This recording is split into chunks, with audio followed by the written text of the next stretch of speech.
สอนขึ้นมากกะในขนาดที่เราต้องการพอดีแหละเดี๋ยวพอสีม่วนเราก็มาม่วนมันม่วนไปไส้ได้พี่น้องเพิ่นผู้ใดบ่ถนัดไส้ก็เบิ่งก็คือสีเป็นขีนจักหน่อยบ่ได้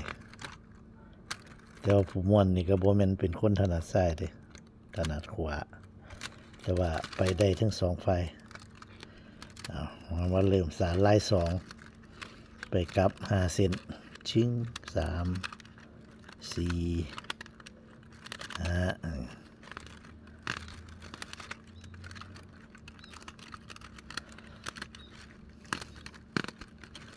เขาเลือกเอาไม่ตอกมอง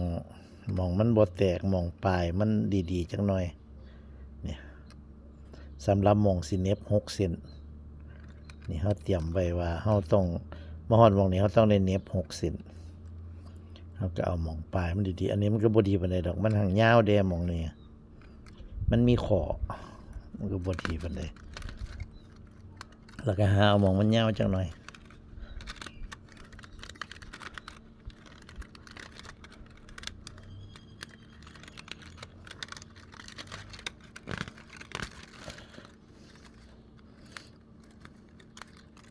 เอามองตอกมันเดี๋ยวยาวจังหน่อยมันก็สิได้เน็บง่ายเด้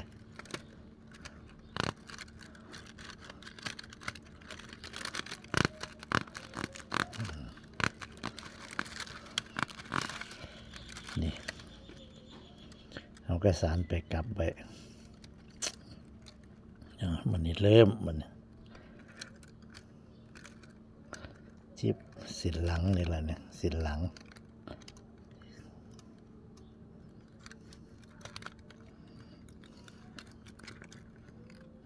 ครับจับขึ้นมา3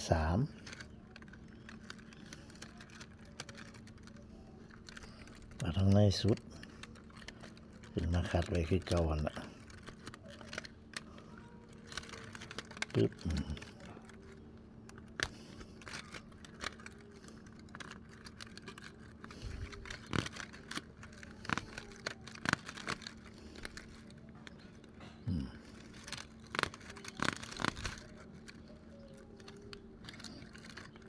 จะสำหรับคันผู้อื่นนี่อาจสิว่าจงตอกไว้สั่นจังหน่อยแต่สำหรับเฮาแท้พอดีจงไว้ยาวหลายก็เสียดายไม่ตอก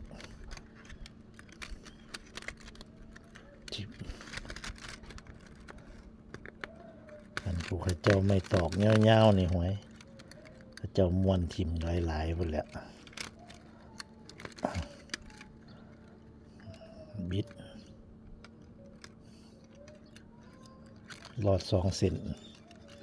ทั้งซึ่ง2ทั้งลุม2เป็น4นี่ม้วนตามหลักที่ถูกต้องก็คือนี่แหละขาม2หลอด2แต่ว่ากันไม่ตอกมันสั่นหลายกับบางเทื่อเฮาก็ทั้งเฮาได้หลอดเส้นเดียวม้วนแบบทั้งหลอดเส้นเดียวเนี่ยปั๊บเราสิหลอดเส้นเดียวนี้อันไม่ตอกมันสั่นอันนี้เฮาจงไว้ก็ถือว่ามันถึงอยู่ถึงก็หลอด2ขาม2หลอด2นี่มันสีงามแล้วก็แน่นเวลาม้วนออกมามันก็จะเป็นเกี่ยวงามจักหน่อยม้วนไปได้อีกจักหน่อยเราได้เสียวให้เบิ่ง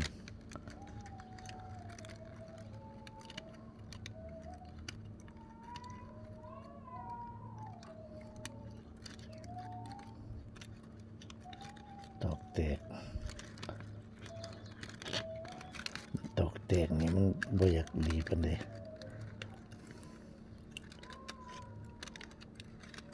ตอกแตกตอกเสียวปลายเสียวนึงม่วนบ่งามคันไม่เฮาหลายเฮาก็บ่เอาก็ได้เอาทิ่มรถเส้นใดปลายมันเสียวหรือมันแตกจังซี่แต่ว่าอันนี้ตอกไม้มันน้อยไม่ตอกมันจำกัดก็เลยได้เอา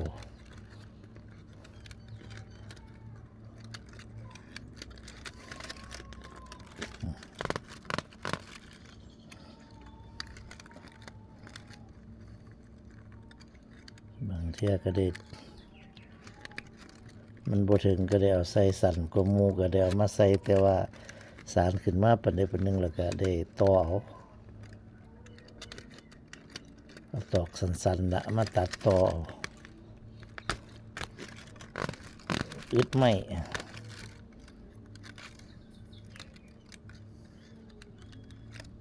จะนี่ก็พี่น้องเพิ่นเอามาให้ตั้งแต่พุ่นนี่ตั้งแต่อำเภอวังสะพุงพุ่นนี่นะบ่แม่นใกล้ปานใดเด้อพี่น้อง ของเฮาอยู่อำเภอบ้านผือจังหวัดอุดรแต่ว่าพี่น้องเพิ่นเอามาให้ตั้งแต่อำเภอวังสะพุงพุ่นต่อผู้เรือพุ่นบ้านเพิ่น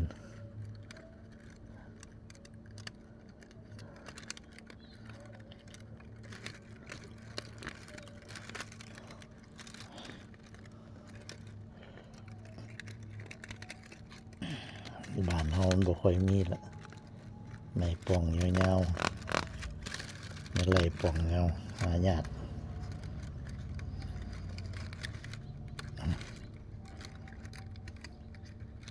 แต่ว่าคันเดี๋ยวเฮาได้ขึ้นภูขึ้นหยังไปก็มีแน่อยู่ดอกว่าคันเฮาไปได้ไปหาซอกเอาน้ำพุน้ำหยังก็สิพอมีอยู่แต่ว่ามันบ่ค่อยมีเวลามันมีเวลาดอกมันไปบ่ได้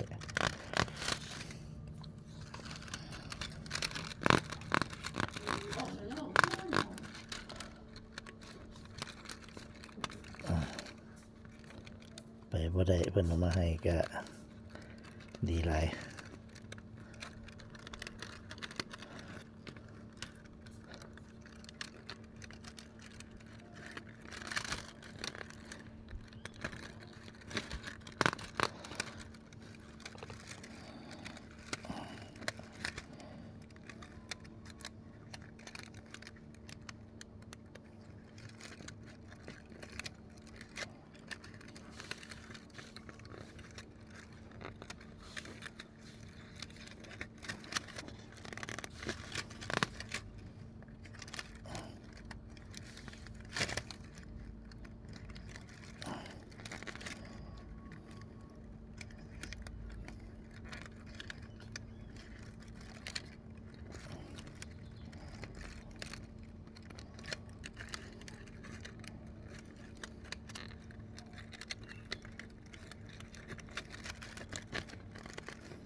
หมวนออกมาแล้วประมาณนี้นี่รอด2ขาม2มันจะเป็นเกลียวบิดดีอยู่คันขามหนึงนี่รอดหนึงนี่มันสิบ่ค่อยเป็นเกลียวมันสิเบิ่งแล้วมันสิบ่ชัดเจนปานใด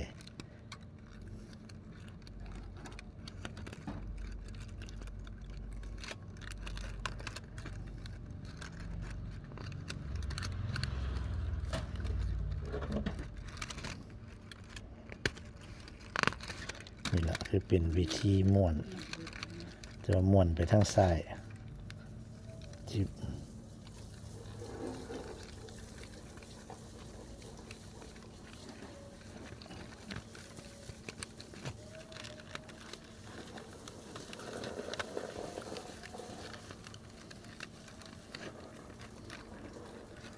คนพูดบ่ถนัดก็ไปบ่เป็นดิ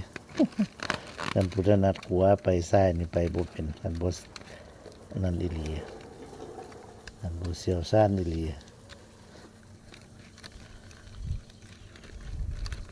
สำหรับเฮาก็บ่ถนัดซ้ายหรอกถนัดขวาแต่ว่าด้วยความชำนาญนี่ล่ะเฮาเฮ็ดดูไปซ้ายก็ได้ไปขวาก็ดีได้เบิดไม่ตอกมันพอม่วนกับหม่องใดก็เอาหม่องนั้นรถ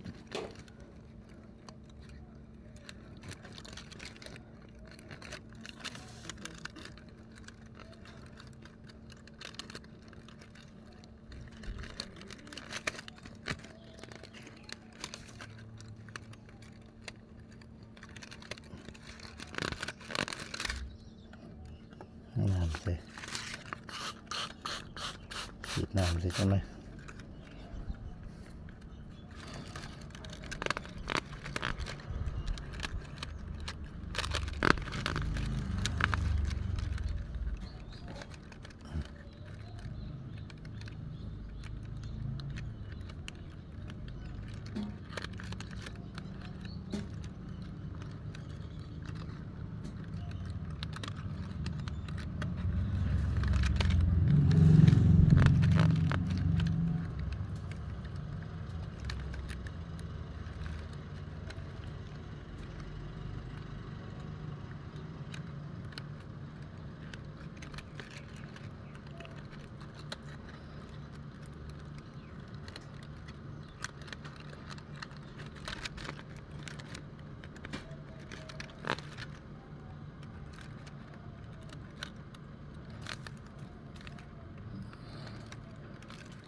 โอ้ยตายแล้วคนเดียวเห็นเจ้าจริงๆเขาก็บอกวันปานนี้จำฮอดบ่ได้ แม่นบ่ บ่ บ่เห็นกันโดนเนาะ จำบ่ได้ไม่อยากรู้ อยู่หั่นละเข้าไปรถ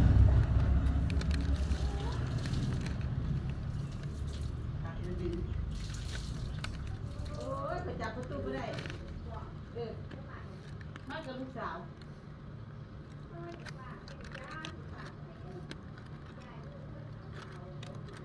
เว้ากันอยู่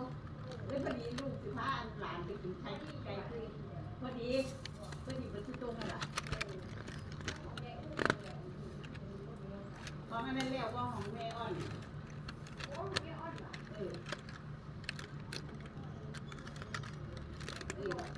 บอกเพื่อนมาของเขาจะย้ายไม่รู้ป้าก่อนได้ไปรู้เพื่อนจะไปแบ่บอกว่าฝากเลยเด้อนิดเดียว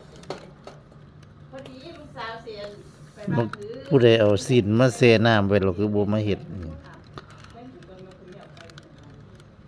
เดี๋ยวเห็นพ่อตาเพิ่นนั่งหันทางนู้นไปกินแล้วเมื่อวันพอดีเนาะแต่อันตุกอันนั้นแต่รถอันข้างอย่างใส่โอ้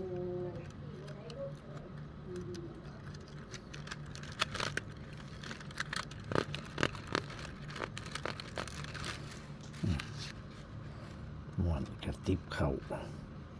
ไปทางซ้ายพี่น้องเอาคลิปนี้ก็ให้เพิ่นสำนี้ซะก่อนคลิปต่อไปติดตามต่อไปสวัสดีครับ